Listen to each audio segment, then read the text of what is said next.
guys, Ash Lane here, coming at you today with 3 ways to dominate with Valkyries at Town Hall 9. As promised, this is the second episode in a trio of episodes, all highlighting the Valkyries' strengths, especially in Clan Wars now. So let's hop right into it. What do you say? So the 3 best ways to absolutely dominate using Valkyries at Town Hall 9 are GoVaHo, which is more traditional. You guys know what GoVaHo is. It's golems, Valkyries, and back-end hogs. And now the new one is Mass Valkyrie that can be used against any type of base, and that involves using 20 or more Valkyries to absolutely decimate a base. Can't wait to share those replays with you in just a minute. Walk GoVaHo is the 3rd one. That is also a, not a new strategy per se, but you will see some cool variations of it in today's episode. But first, what has changed? A lot of people on the forums, on Twitter, on social media saying, the Valkyries got nerfed. Why are you using Valkyries, Ash? I got a few comments on my last video, the same thing. Well, that is not the case. Sure, they got a slight decrease in hit points, and I guess technically that's a little bit of a nerf, but they were buffed so dramatically given the new attack mechanic that certainly overcompensates for the small loss of hit points. The new mechanic makes them swing much faster and makes them get into the swing much faster. They're absolutely amazing now. What about minimum level requirements? Well, if you're going to use the mass Valk attack that we're going to talk about, generally speaking, against most bases, you're going to want max Valkyries because you're relying solely on that troop. But for the GoVaHo and for Walk GoVaHo, you can get by with level 2 or level 3 Valkyries depending on what type of base you're hitting. And the golden rule for Valk attacks is establishing the funnel. We're going to talk more about that and get into that, especially in the first replay here. So let's hop right into it. So this is a pretty good base design here by Zach, and he's going to be attacked by Fernando from CoC-Spain.com. Shout out to that clan. It was a pretty close war. We came out with a victory, but they did a good job, and this was one of their better attacks here. So you can see, I especially wanted to bring you this replay. This is a traditional GoVaHo with 10 Valkyries, though, a little bit heavier on the Valkyries. That's because they're so amazing. Now, keep an eye on that wizard on that army camp. As soon as that army camp is down, boom, here comes the Valkyries. Now, let's talk about spacing for the funnel. Look at that barracks, that dark barracks that the wizard is targeting up in the around 3 o'clock, around 2, 3 o'clock on your screen. And look at that dark elixir pump that wizard's going to be kind of near over there towards the bottom. Well, those are not going to distract the Valkyries. As long as you have basically 2 army camps worth of space, so a little over 10 squares, 12 squares, that is enough to establish the funnel. You don't have to necessarily clear out the entire side of the base, and that is actually pretty beneficial because that allows you to only have to use 1 golem to establish the funnel. In other words, you don't have to have a huge wide spread of golems to provide cover for the wizards because 1 golem is usually enough if you place it in the right area entering the map. Now, all these strategies for the most part are going to use only 1 golem because you need that extra troop space for the Valkyries. Now look at Fernando here. He sneaks in these hogs after he sees all the defensive units are distracted with the Valkyries towards the center of the base.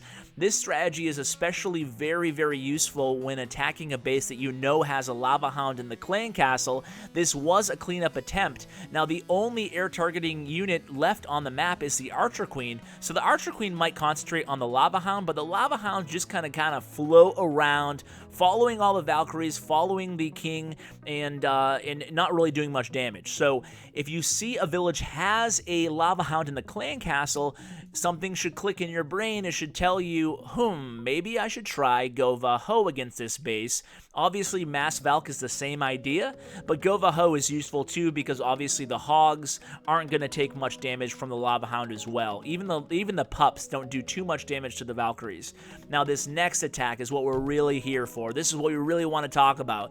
It's these Mass Valk attacks. If you want a good army composition, copy this one. 21 Valkyries, 10 wizards, and then the cleanup crew and a few wall breakers. You're not necessarily going to need wall breakers against every base, but against most you are going to need to break through the exterior perimeter wall. Then you just use some earthquake spells to open up the center of the base, establish the funnel, and then drop all the redheads into the base. Now keep in mind that this attack and all the attacks today are actually pulled off within the last few days, so that means this is with the Valkyries with the quote-unquote hit point nerf. So yeah, they're still really, really powerful. Look at how they move through this base like a knife through butter. It's absolutely amazing. Look at them. They're just, when you can create a nice wide open space for your Valkyries, that's where they really shine. So this base wasn't necessarily a wide open base, but with the earthquake spells, you can turn it into a more wide open base. And when you can create that big open area, that's, like I said, that's when Valkyries are at their best, because they move very quickly and they're able to get in between units. They get kind of bogged down by walls. That's why bringing jump spells or earthquake spells is really crucial for the middle of these type of bases. But otherwise, you're just relying on your Valkyries. You know, with these mass Valk attacks like this, the one thing that you're going to be prepared for is about halfway through the raid, at least in my mind, whenever I see these attacks live, I think they're going to fail about halfway through. I say, oh, it looks like that, you know, the attack is dwindling down. Deathcap, as you can see from Red Elite, is one of our better mass Valk attackers. He's really, really liking this strategy. He's using it a real lot, and he's having a lot of success with it. In fact, he's had 4 3-star attacks using the same exact army composition in our last 2 wars, so props to Deathcap. And you can see, again, establishing the funnel here, being patient at first. It's important not to rush the attack. Although you only have 3 minutes to execute the attack, not 3 minutes and 30 seconds as it was for a couple months there, this attack is a very fast-moving attack. In turn, that affords you plenty of time to be very precise, really put a lot of planning into your funneling, and don't rush it. You don't necessarily need to drop those wall breakers right away. Drop the golem, drop the wizards, allow a little bit of time, then drop the Valkyries. Now you'll notice here there is a Tesla farm in this base. 4 Teslas pretty clumped up there, and that's why it's important to have heal spells. Now I said in yesterday's video that I preferred rage spells at Town Hall 10 and Town Hall 11. Well, I actually prefer heal spells for Valk attacks at Town Hall 9. Why the difference? Well, primarily it's because it's really hard, it's really difficult to heal Valkyries through Inferno Towers, especially if they're level 4, whereas at Town Hall 9, you're obviously not dealing with either Eagle Artillery or Inferno Towers. The best method to take out the Inferno Towers is just to rage your Valkyries and kill them before they kill you. But when you're not going against those high elite, high echelon endgame defensive units, you don't have to necessarily worry about quickly killing one defensive unit. You have the luxury of taking a little bit more time and making sure your Valkyries stay alive throughout the entire raid.